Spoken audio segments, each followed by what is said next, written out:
La palabra de hoy se llama buscadores de su presencia. ¿Cuántos de ese tipo hay aquí? 4, 5, 6, 7. Buscadores de su presencia.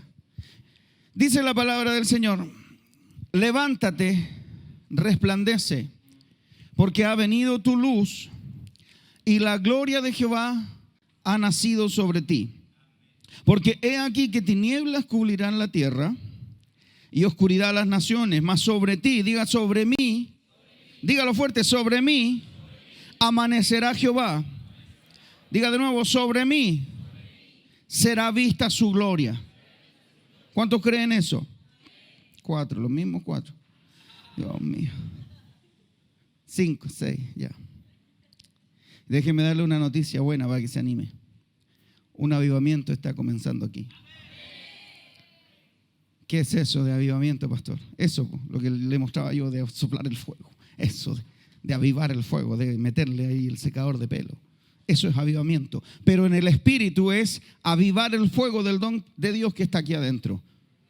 Prender la llama de la pasión por el Espíritu Santo. Se ha abierto y me alegra mucho, me alegra. Me he enterado de casos de personas que han sentido la necesidad de orar. Algunos por primera vez. Una necesidad de orar. No es que no hayan orado nunca, sino que han sentido la necesidad de hacerlo. Eso es avivamiento. ¿Cómo así, pastor? Eso es porque cuando uno siente fuego, el fueguito necesita combustible. ¿O no? Necesita agarrar para el lado, para prender algo que esté cerca. Y el fuego de Dios se enciende así. Hay personas que me han dicho, pastor, o a mi esposa, yo estoy estudiando la Biblia, necesito que alguien me guíe. Eso es avivamiento. A lo mejor nunca había tomado la iniciativa de estudiar solo la palabra y se quedaba con la palabra que alguien le explicaba. Pero es labor de un cristiano, de un cristiano, aprender la Escritura. Eso es avivamiento. Hace un par de semanas atrás un jovencito muy lolito, miembro de Gendif, se me acercó después del culto.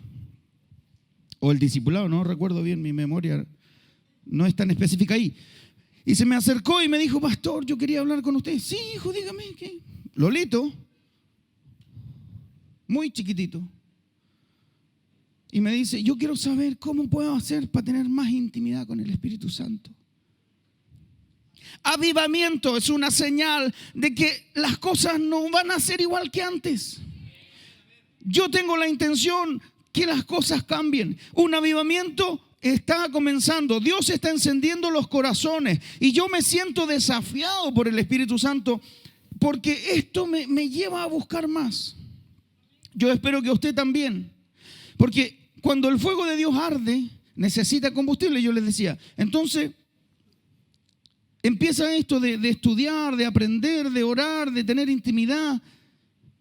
Dios empieza a soltar revelación. Empezamos a tener una experiencia con el Espíritu Santo.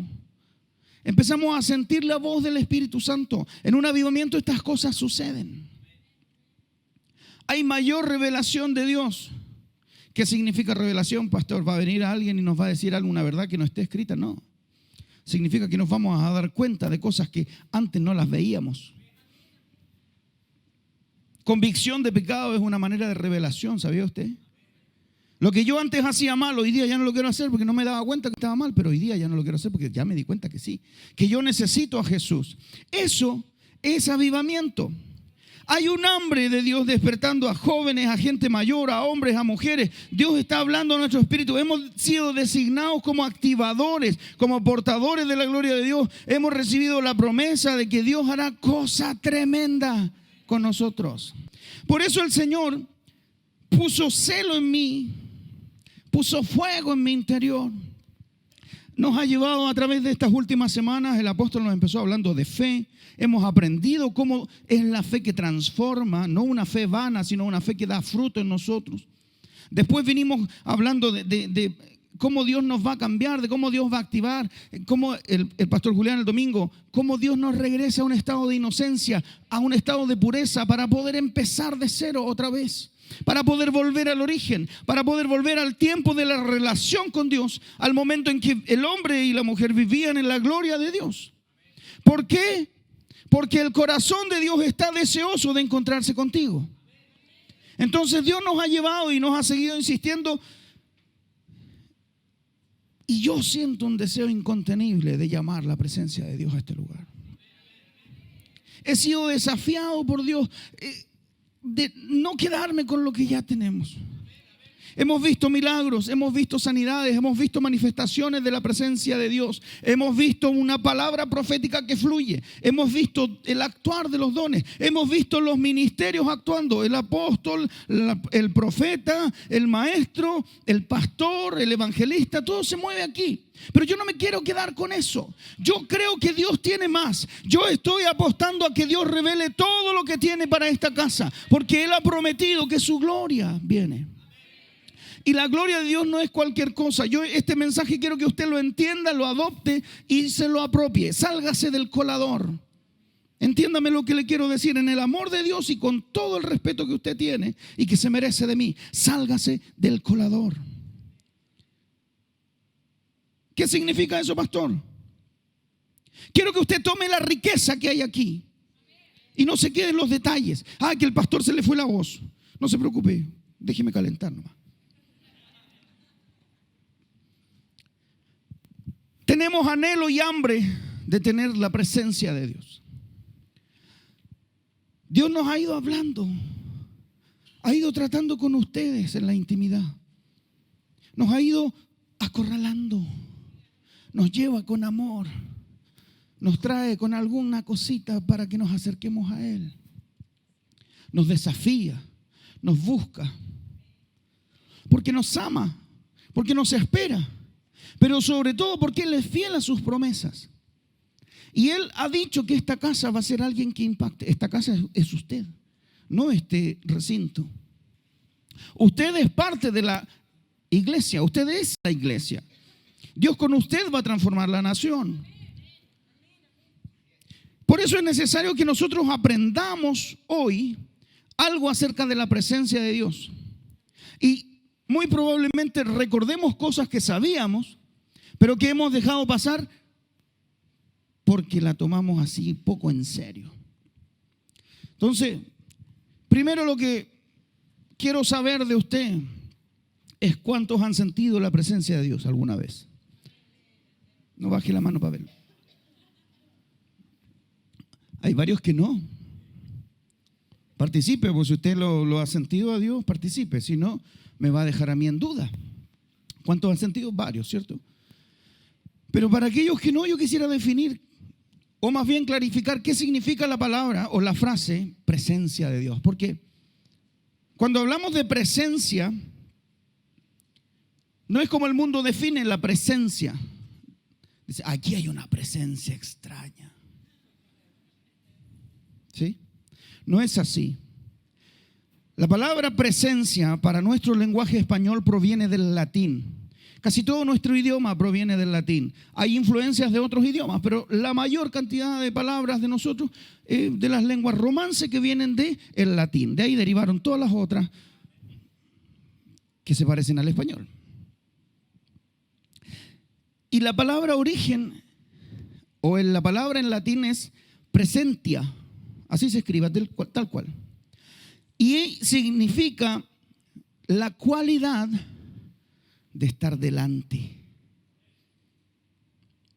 Yo podría haberme confundido y decir la cualidad de estar presente, pero no. Presentia significa la cualidad de estar delante y se compone de tres partes. Un sufijo que es el pre. Nosotros usamos mucho los pre cuando hablamos de una palabra que va anticipándose a otra. El preámbulo, el prejuicio, la preocupación. La palabra preocupación es ocuparse de algo antes de que pase. De nada sirve preocuparse de todo esto. Y presentia, en el latín tiene ese sufijo que es pre, antes, esen, que es un verbo y tía, que le da la connotación de cualidad. Se lo voy a leer porque no quiero que usted se pierda nada. Mire, dice, el prefijo pre se traduce como antes, el verbo ese, que significa estar, es sinónimo del verbo estar, el sufijo ia, que indica la cualidad. Entonces podemos concluir que la presencia de Dios no es solo la cualidad de estar presente, sino la cualidad de ir delante. Dios, la presencia de Dios tiene que ir delante. Y me llamó la atención porque me recordé del versículo cuando Moisés habla con el Señor y le dice el Señor: mi ángel va a ir contigo. Y Moisés le dice: si tu presencia no va con nosotros, no me saque de aquí. Entonces, él necesitaba la convicción de que la presencia de Dios fuera con él. Pero más que ir con él, a su lado, iba a ir delante. ¿Cuántos cantan junto conmigo? O sea, Dios va al frente abriendo caminos, quebrando cadenas. ¿Dónde va Dios? Al frente. Esa es su presencia. Es Dios yendo al frente. Ahora, una vez que hemos definido cómo es la presencia de Dios muy brevemente, quiero decirle que hay niveles del actuar de la presencia de Dios en nosotros y a través de nosotros. Sabemos que va delante de nosotros, nos reviste completamente, pero también va al frente abriendo paso. Entonces, cuando nosotros estamos llenos de la presencia de Dios, podemos ir frente a cualquier cosa. Porque no somos nosotros mismos los que abrimos el paso. No es usted enfrentándose a la tentación. Es la presencia de Dios abriendo ese espacio. Es la presencia de Dios desatando todo lo que estaba retenido. Es la presencia de Dios la que le dice al demonio: sal fuera, a través de usted. Por eso es que es importante que nosotros entendamos que hay formas en que la presencia de Dios se manifiesta en nosotros. Y eso tiene que ver con no quiero decir cantidad, pero sí la forma, o más bien el progreso de cada uno en la búsqueda de la presencia de Dios. La primera que encontré es la fe. La fe activa todo lo que hay de Dios en nosotros. Pero es el principio, porque la semana pasada hablamos que sin fe es imposible agradar a Dios. La fe mueve la mano de Dios. La fe hace que Dios actúe a favor nuestro. Pero es solo el principio. Cuando usted conoce a Jesucristo, usted tiene que creer. Eso es el primer paso que se da por fe. Usted tiene que creer que Jesús lo puede salvar. Usted tiene que creer que Jesús tiene poder para rescatarlo, para sanarlo. Pero eso abre una parte. Eso lo relaciona a usted con Dios. Pero de ahí en más tiene que seguir avanzando. Entonces, después de la fe, a medida que usted busca presencia de Dios, viene una segunda manifestación de la gloria o de la presencia de Dios en nosotros, que es la unción. Y la unción es algo que te capacita para hacer algo determinado en el reino. La unción es una llenura del Espíritu, es el poder de Dios actuando en ti. No, Pastor Julián, usted está de acuerdo conmigo. Pastor Adita, usted también. ¿Alguien más? Participe, no se me quede dormido. Si usted dice amén, yo sé que está despierto. Es el poder de Dios actuando en nosotros. Y después de eso viene la presencia de Dios y la gloria de Dios. Lo que nosotros hablamos siempre de la Shekinah de Dios. ¿Se han preguntado ustedes qué es la Shekinah? ¿O todos saben? ¿O qué es la gloria de Dios? ¿Por qué hablamos de la gloria del Señor? Y yo se lo quiero explicar brevemente porque queremos avanzar mucho en esto. La gloria del Señor es una manifestación de todo el esplendor de Dios. Es algo que se puede hasta tocar. Cuando hay una presencia de Dios, cuando hay presencia de Dios, yo les dejaba en claro que es el actuar de Dios frente a ti. Que a mayor presencia de Dios, tú te vuelves más vigoroso en el reino. ¿Sí? Pero la gloria de Dios no te necesita a ti para nada. Cuando la gloria de Dios llena un lugar o desciende en un lugar, ya no necesita que tú vayas caminando para hacer las cosas. La presencia de Dios sí necesita que tú te muevas y que tú tengas fe y que vayas con la unción y que lleno de la presencia vayas y hagas la obra del Señor. Pero la gloria de Dios no. Es cuando el apóstol a veces nos dice y nos cuenta que su deseo es que aquí el Señor haga y que nadie intervenga. Que tú pases al altar y nadie te toque y tú caigas sano.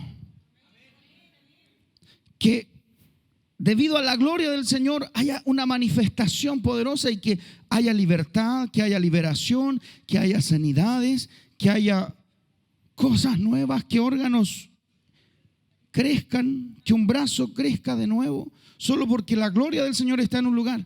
¿Cómo puede ser eso posible? Eso quisiera saber.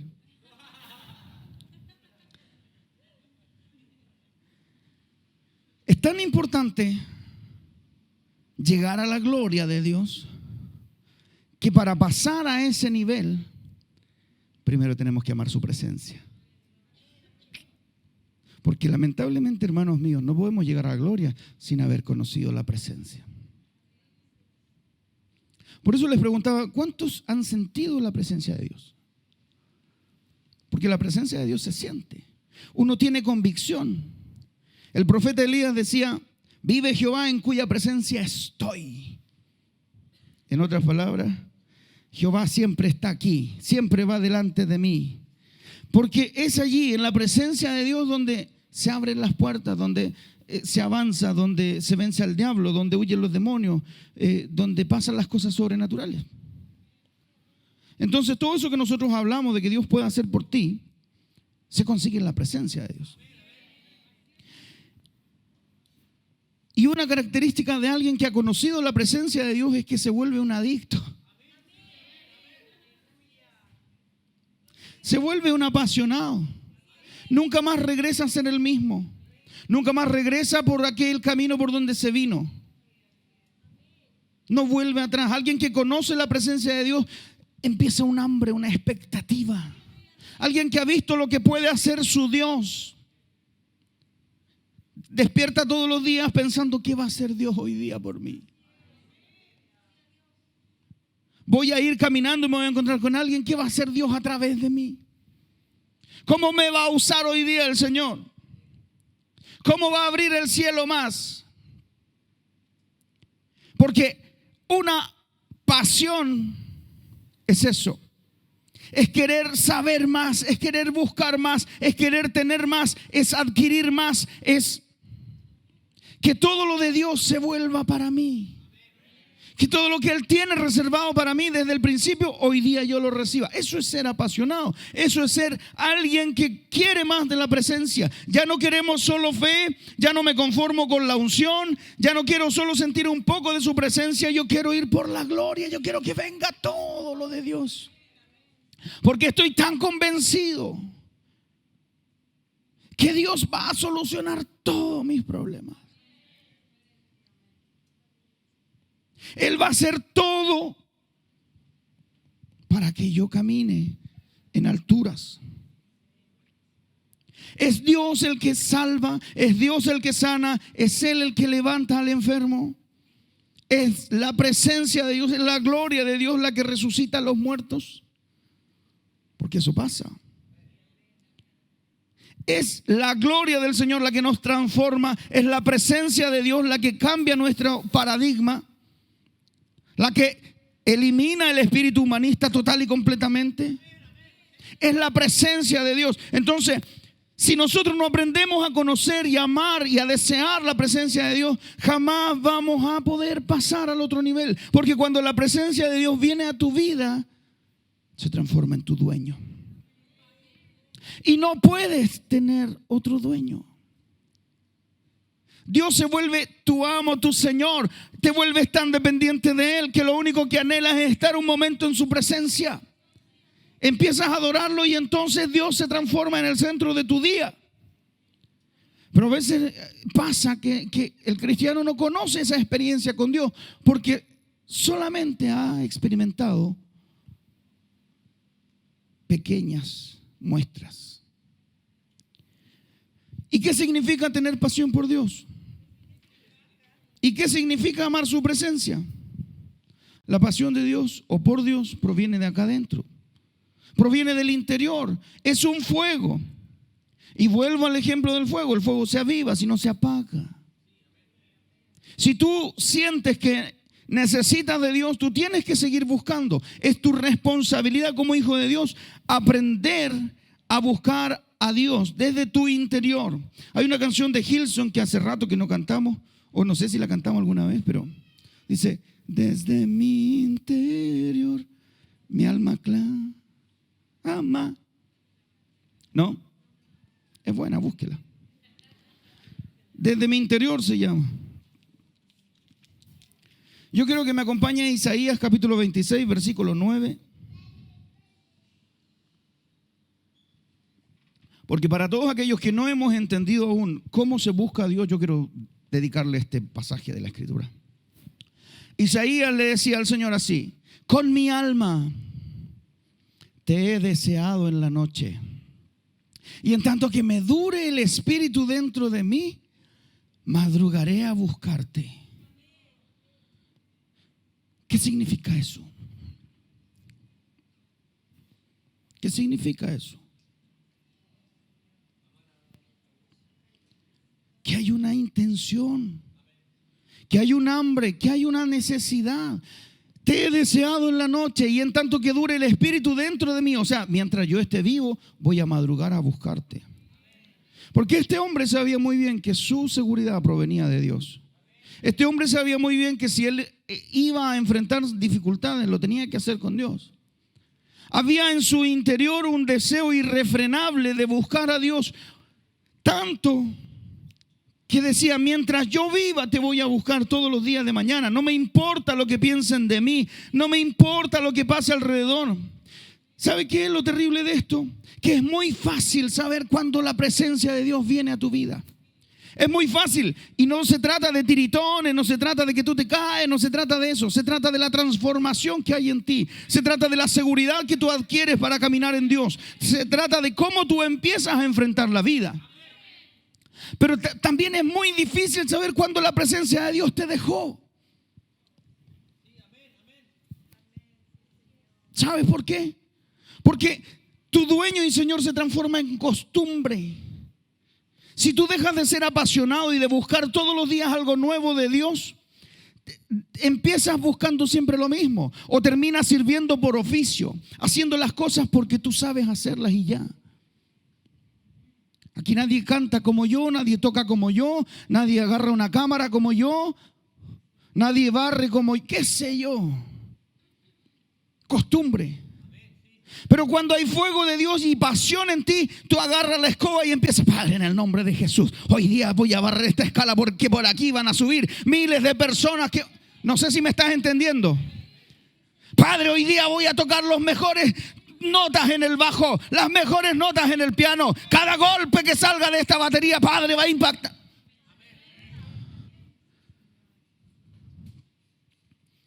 Pasión. Padre, yo quiero que tú derrames una gracia sobre mí. Yo quiero que tú pongas algo en mí. Yo quiero que tú hagas algo sobrenatural en mí, porque no quiero que la gente a la que yo ministro se vaya igual. Yo quiero que tú los impactes, Señor. Yo quiero que tú transformes las mentes, no porque yo lo merezca o porque yo sea diferente, sino porque tu reino, tu gloria está descendiendo. Padre, yo quiero buscarte. Padre, yo quiero conocerte. Padre, yo quiero más de ti. Una persona con pasión se preocupa cuando la gracia y la presencia de Dios no lo visita. Nota su ausencia. Nota que se está secando. Nota que sus hojas empiezan a ponerse mustias. Nota cuando el gozo ya no le viene a visitar. Una persona que tuvo un encuentro con la presencia nota que se está poniendo humanista y relativista porque todo lo cuestiona. Se nota cuando el Espíritu Santo ya no te visita y uno que hace: Padre, no me dejes, Padre, te necesito, Padre, ven a mi encuentro. Empieza a orar, empieza a buscar, empieza a ayunar, empieza a declarar, empieza a adorar, pero algo hace. ¿Sabe por qué?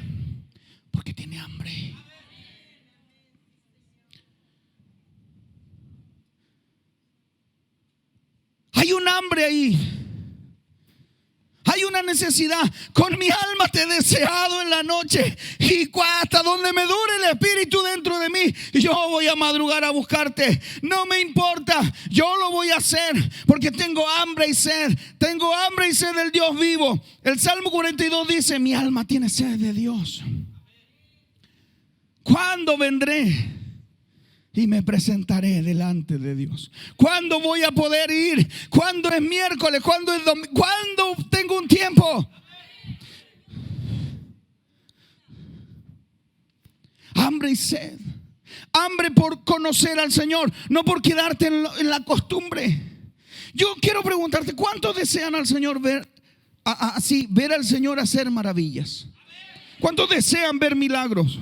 Tú no necesitas ningún milagro. Todos necesitamos milagros, todos necesitamos la intervención de Dios, pero antes debemos empezar a darle el valor real a su presencia. Porque el problema aquí, hermanos míos, es que hemos despreciado su valor. Todos sabemos lo que significa la presencia de Dios, pero no la valoramos.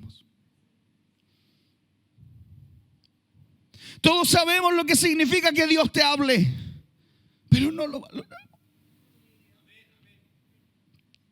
Despreciamos la riqueza de Dios. Despreciamos su ayuda, su socorro. Pero cuando lo necesitamos, vamos ahí como el perro con la cola entre las piernas. Pero si hubieras sido sabio y hubieses buscado al Señor antes, eso no te habría llegado. Necesitamos entender el valor de la presencia de Dios. Quiero que vaya a Primera de Crónicas capítulo 13, versículo 5. Entonces David reunió a todo Israel desde Sior de Egipto hasta la entrada de Hamat, para que trajesen el arca de Dios de Kiriat Jearim.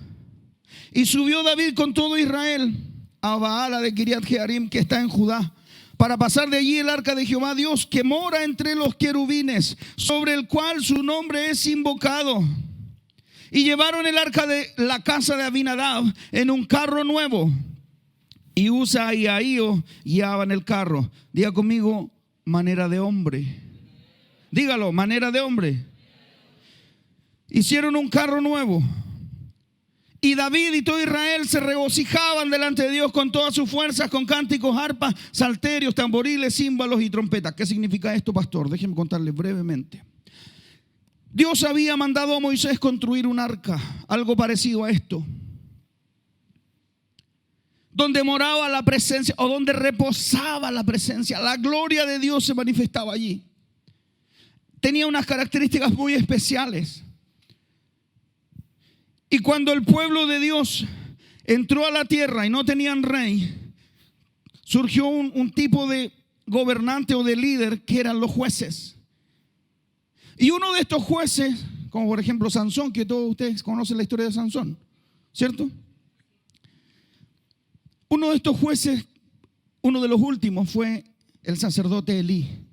Y durante su judicatura, no sé cómo se dirá eso, durante su periodo, envejeció. Y sus hijos, 2 hombres, también del linaje de Leví, sacerdotes, porque eran hijos de un levita, comenzaron a ministrar el sacerdocio, pero profanamente. Corrompieron el sacerdocio, hicieron abominación delante del Señor. Y Dios se cansó de eso. Y un día levantó al pueblo, que ellos tenían más vecinos y más belicosos, en contra de Israel, que eran los filisteos. ¿Cuántos conocen los filisteos? Yo conozco varios.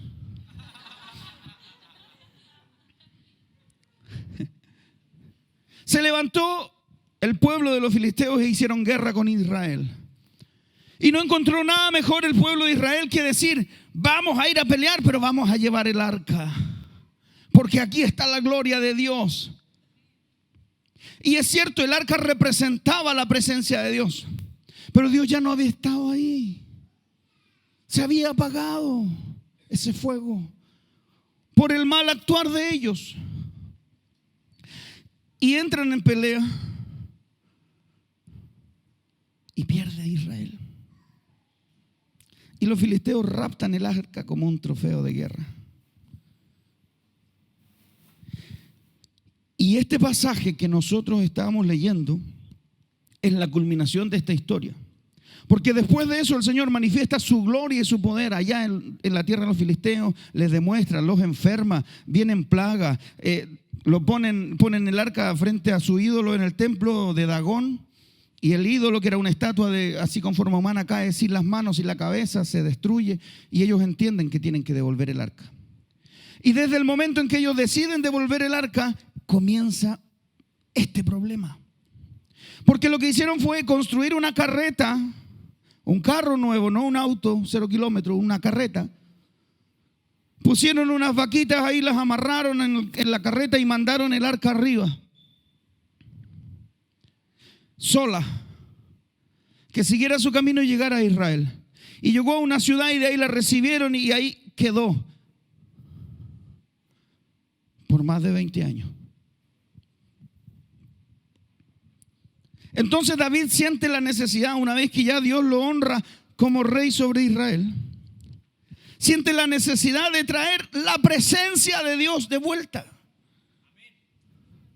Porque durante todo ese tiempo Israel servía al Señor, pero la presencia de Dios manifestada sobre el arca no estaba. Estaba en una casa por allá. La casa de un sacerdote, se llama Abinadab. Y de ahí deciden traerla. Y ahí pasa todo esto que les conté. Hicieron una carreta, pusieron el arca arriba y venían cantando. Me faltó el pandero. ¿Dónde está el pandero? Ya se escondió el pandero, no importa. Venían cantando, oh, qué bueno es el Señor, y cantaban y danzaban con címbalos, con salterios, con tamboriles, con trompetas. Pero llevaban el arca en un carro. El problema está en la forma. Había un apasionado, que era David, que necesitaba la presencia de Dios de vuelta. Pero para traer la presencia de Dios es necesario hacer esfuerzo. Diga conmigo, es necesario hacer esfuerzo. Si seguimos leyendo en el verso 9, por favor. Dice, pero cuando llegaron a la era de Kidón, Usa, que era uno de los sacerdotes que iban ahí con la carreta, extendió su mano al arca para sostenerla porque los bueyes tropezaban. Hizo esto, nada más que esto. Vio que la carreta se movió y él la trató de afirmar para que no se cayera. ¿Es eso malo? Siga, por favor. Pero el furor de Jehová, es decir, la ira de Dios, se encendió contra Usa y lo hirió porque había extendido su mano al arca y murió allí delante de Dios.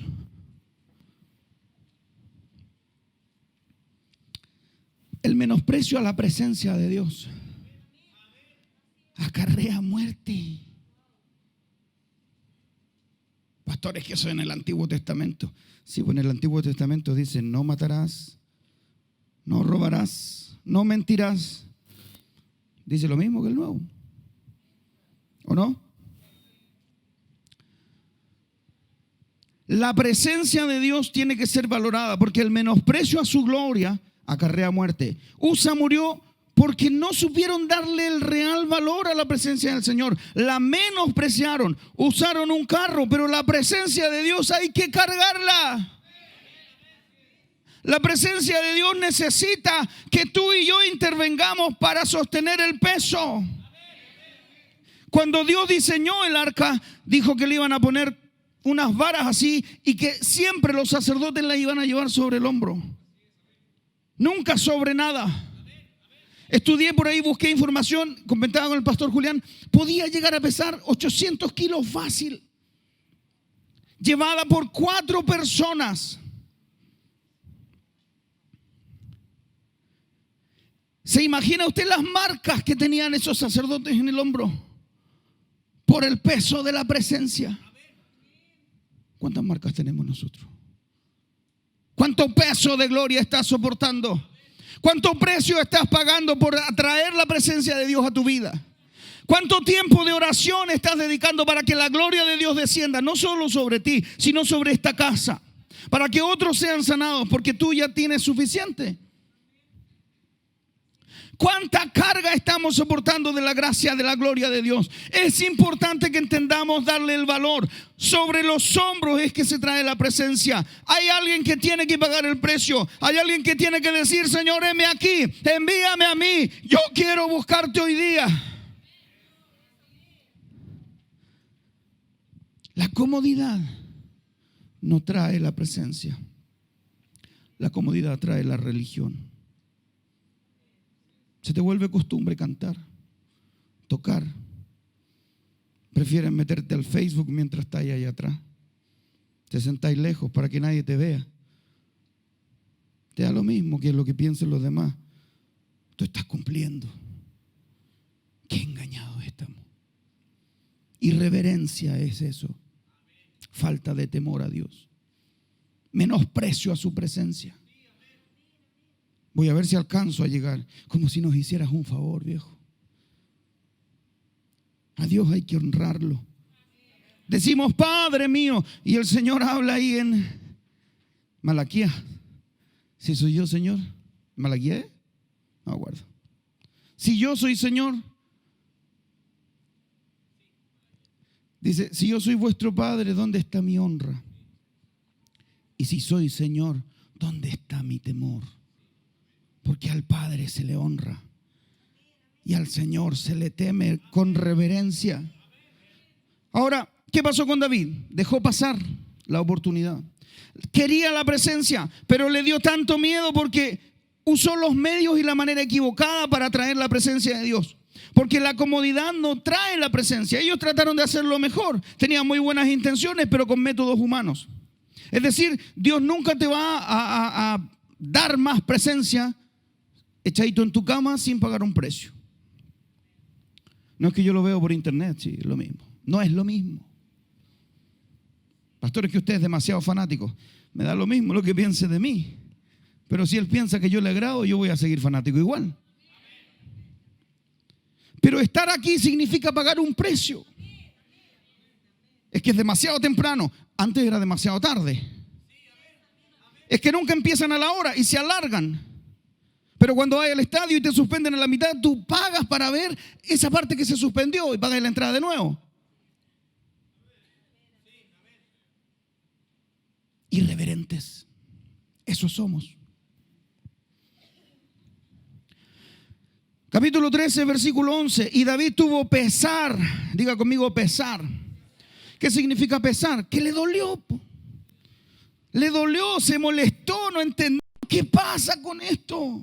¿Por qué a Dios no le agradó? Porque Jehová había quebrantado a Usa, por lo que llamó a aquel lugar Pérez Usa, que quiere decir el quebrantamiento de Usa. Y David temió a Dios aquel día y dijo: ¿cómo voy a traer a mi casa el arca de Dios? Es decir, él pensó: el arca de Dios me va a matar. La presencia de Dios me va a matar. No voy a poder sostenerla. Pero déjeme decirle que cuando la presencia de Dios entra a un lugar, cosas suceden. Por eso es que tenemos que tener una expectación a lo que va a pasar. Por eso es importante que usted despierte, hermano, hermana. Déjese de dormir. Espiritualmente y físicamente también. Se despierta a las 5 de la mañana para ir a trabajar. Pero el día domingo no lo vemos acá temprano. Irreverencia. Falta pagar el precio. No queremos sostener el peso de la gloria. Hay que tener una expectación por lo que viene. Entonces David no trajo el arca a su casa en la ciudad de David, sino que la llevó a la casa de otra persona que se llama Obed-Edom, que era un extranjero. Y lo que pasó con este hombre es algo que yo quiero profetizar sobre usted hoy día. Y el arca de Dios estuvo con la familia de Obed-Edom en su casa, diga conmigo, 3 meses. Pero se fueron 10. 3 meses, dígalo. ¿Cuántos quieren profecía? Entonces diga 3 meses. Pues.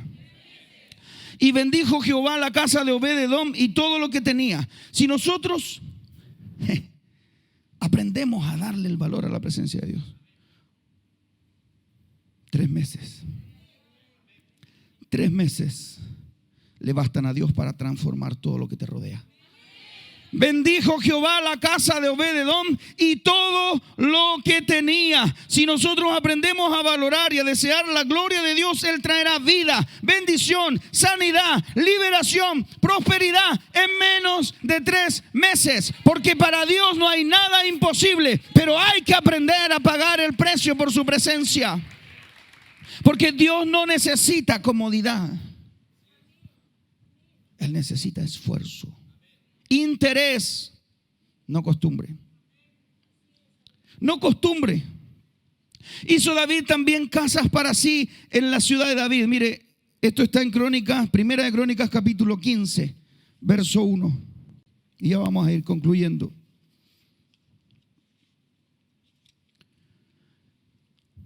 Hizo David también casas para sí en la ciudad de David y arregló un lugar ¿para quién?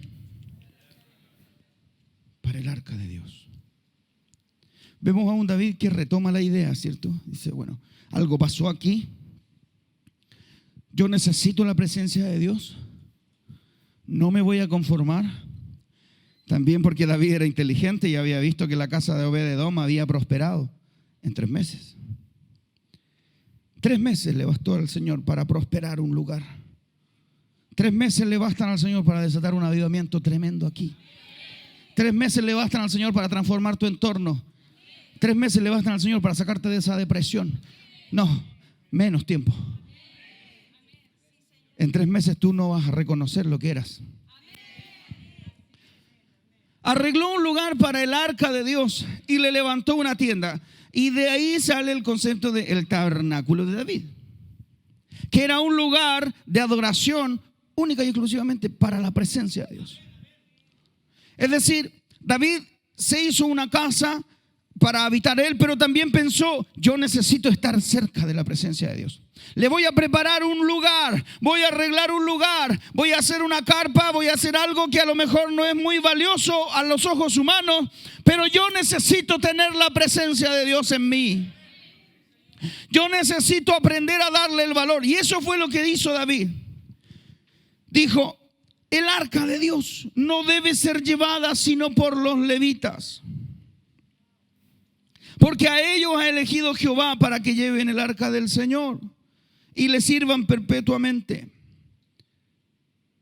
¿Qué pasó con David? No tuvo miedo. Aprendió a temer con reverencia. La presencia de Dios se respeta. La presencia de Dios se valora.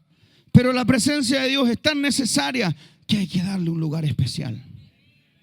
El temor reverente se desata con la búsqueda de la presencia de Dios. Cuando tú te encuentras con eso, la presencia de Dios en mi vida hace que yo empiece a verlo diferente, empiece a verlo de una forma totalmente nueva. Ahora, ¿cuál es nuestro desafío? Debemos esforzarnos por traer la presencia de vuelta o de encontrarnos con ella. Esto es un desafío para ti.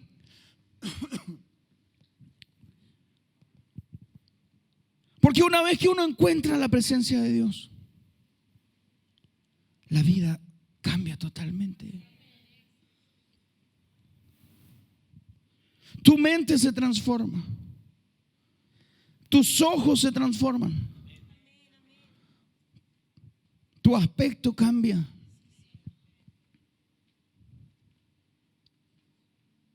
Puede que hayas estado toda tu vida sumido en tristezas.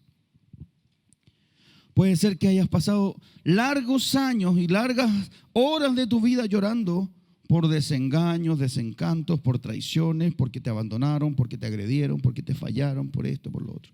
Pero si la presencia de Dios impacta tu vida, eso va a ser como nada. Conozco historias de personas que llevan años tratando de perdonar a alguien que les falló, pero no han querido pagar el precio de la presencia. Y conozco historias de personas que en un 2x3 entienden el propósito de Dios para ellos y Dios los transforma y empiezan a conocer al Señor y llevan una semana, un par de meses convertidos, pero ya tienen tanto fuego y tanta pasión que no hayan qué hacer con lo que tienen dentro y van y le cuentan a alguien, oye, ¿sabes qué? Estoy yendo a una iglesia, sí, en serio, mírame, estoy diferente. En realidad estás diferente. ¿Te acuerdas que tenía un problema así? Dios me lo solucionó. Yo estaba pasando por depresión, estaba con psicotrópicos, tenía un montón de medicamentos en mi casa. Ya no lo estoy tomando porque Dios me sanó. A mí me iban a operar de cáncer, de hecho me operaron de cáncer, qué sé yo, pero Dios hizo algo y hoy día estoy aquí. Otro puede decir, a mí Dios me transformó, yo antes estaba en un vicio, adicto a esto, adicto a lo otro, pero ¿sabes qué? Dios me sacó y hoy día estoy diferente. Hay personas que se ponen celosos de otros que avanzan en eso. Pero la diferencia está en cuanto yo anhelo la presencia de Dios. En cuanto yo me encuentro con Dios, eso cambia mi vida. Yo conozco personas aquí hace más de 10 años. Y han sido los 10 años iguales. Es más, hay algunos ahora peor que antes. Y eso no puede ser. Ese no es el plan de Dios para nosotros. Ese no es el plan de Dios para tu vida. Ese no es el plan de Dios para esta iglesia y mucho menos para este país. El plan de Dios es traer transformación. El plan de Dios es desatar su gloria. El plan de Dios es mover los hilos para que todo este país le conozca. Para que tú te avives, para que tú te enciendas en pasión, para que tú conozcas de Dios, para que Dios te use a ti. Yo te desafío, iglesia, esfuérzate por traer la presencia. Esfuérzate por cargar el peso del arca. Esfuérzate porque a pesar de que te deje marcas, siempre va a haber un final feliz en tu día.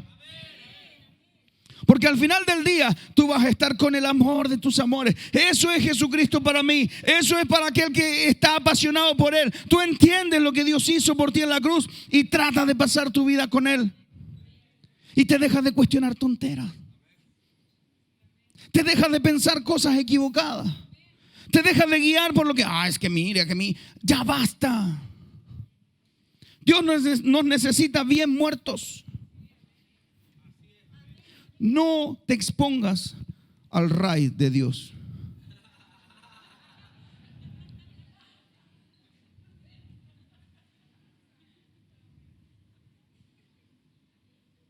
Porque cuando la gloria de Dios viene a una casa,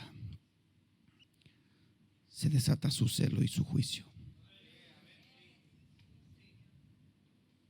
Hoy día todo el mundo se preocupa del coronavirus, el coronavirus, que es montaje, que no es montaje, que es chantaje, que todos los ajes que usted pueda entender.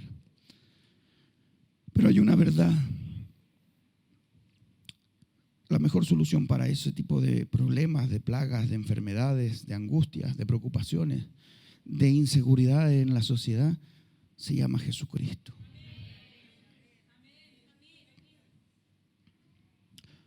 Si tú tienes hambre y sed de su presencia y tú le buscas como el salmista que decía, ¿cuándo voy a ir a la casa del Señor? Mi alma tiene sed de Dios, tengo hambre del Dios vivo. Si tú tienes esa actitud, podrás tener la seguridad del mismo salmista que decía, caerán a tu lado 1000 y 10,000 a tu diestra, mas a mí no llegará. 3 meses le bastó al Señor para bendecir a Obed-Edom. Porque todo se mueve a tu favor cuando estás en la presencia del Señor. ¿Tienes necesidades en tu familia? ¿Tienes problemas con tus hijos? ¿Cómo está tu matrimonio? Sinceramente, ¿cómo está tu matrimonio? ¿Te gusta cómo está? ¿O ya se volvió una sociedad? ¿Viven simplemente en la misma casa? ¿O quieres vivir el reino de Dios? ¿Quieres vivir un matrimonio de reino? ¿Quieres tener hijos de reino? ¿Quieres tener trabajo de reino? ¿Quieres que Dios te use? Trae la presencia de Dios. Arriésgate a traer el arca. Busca su presencia, adórale lo más que pueda. Agradécele. Báñate en su presencia. Empápate de su perfume. Empápate de su aroma, empápate de lo que Él es. Asegúrate de que si no sientes su presencia, corre hacia ella. No te alejes de su presencia, corre hacia ella. Si no la has sentido por mucho tiempo, o si te sientes espiritualmente seco, esos son señales de alerta de que hay que arrepentirse de pecado, porque el pecado nos aleja de la presencia de Dios. Si sientes que has estado seco mucho tiempo, hay que arrepentirse de la incredulidad. Y olvídate que tú eres suficiente, porque no lo eres. No te asegures ni seas sabio o sabia en tu propia opinión, porque te vas a caer. Busca a Dios mientras Él pueda ser hallado. Llámale mientras que está cercano. Si necesitas protección, cobertura, si necesitas que Dios haga algo sobrenatural contigo, llama a su presencia. Acércate a su presencia. Pídele que se manifieste en tu vida. Es tiempo de correr a Él y no de escaparse, ni de seguir jugando a ser un cristiano. Yo le decía al Señor, ¿por qué nos cuesta tanto entender tu amor? ¿Por qué nos cuesta tanto creer que nos amaste?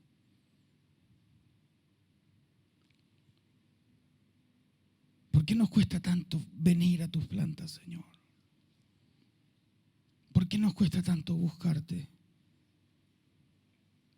Creemos o creíamos, o algunos creen aún, en el horóscopo.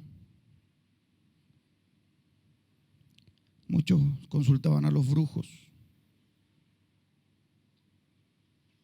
pactando su alma, aceptando cualquier mentira. Muchos seguían consejos equivocados de hombres, de mujeres que los llevaban al mal. Y cuando viene Jesús con una palabra de amor y te dice, lo único que tienes que hacer es aceptar mi presencia. Yo quiero ir delante de ti. Yo quiero cubrirte. Yo no quiero que nada malo te pase. Yo quiero que alcances tu potencial.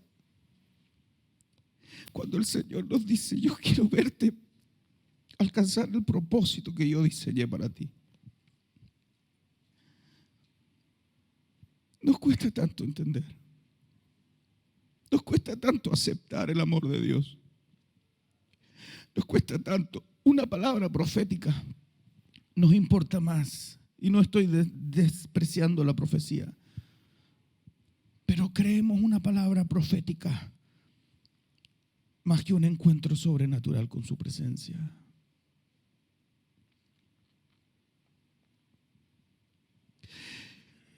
Anhelamos tener algo sobrenatural cuando nos conviene. Y no queremos pagar el precio. Hacemos lo que hicieron los hijos de Elí, que llevaron el arca a la guerra pensando que el arca les iba a garantizar que iban a ganar. Pero no la quisieron cargar, no quisieron honrar la presencia del Señor. Anhelamos lo sobrenatural. Y Dios sí quiere mostrar su poder, pero no lo va a hacer en la comodidad. No puede. Él te necesita a ti cargando la presencia. Él te necesita, Él quiere transformar tu corazón, Él quiere hacerte de nuevo, Él quiere darte felicidad.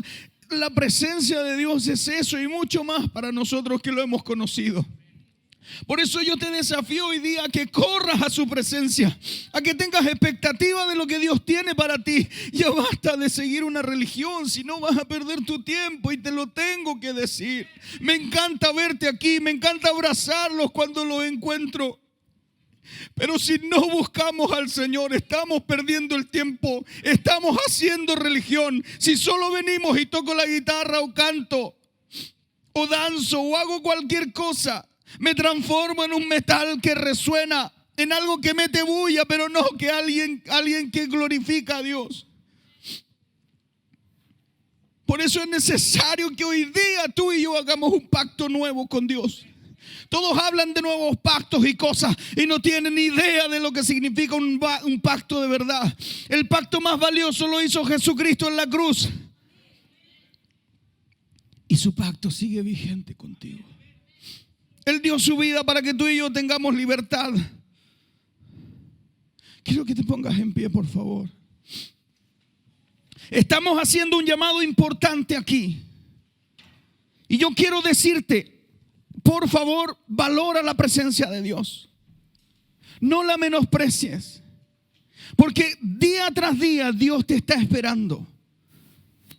Pero el libro de Isaías dice, buscad a Jehová mientras pueda ser hallado. Es decir, que hay un plazo. ¿Quieres que tu hogar esté seguro? Refúgiate en Dios. Busca la presencia de Dios.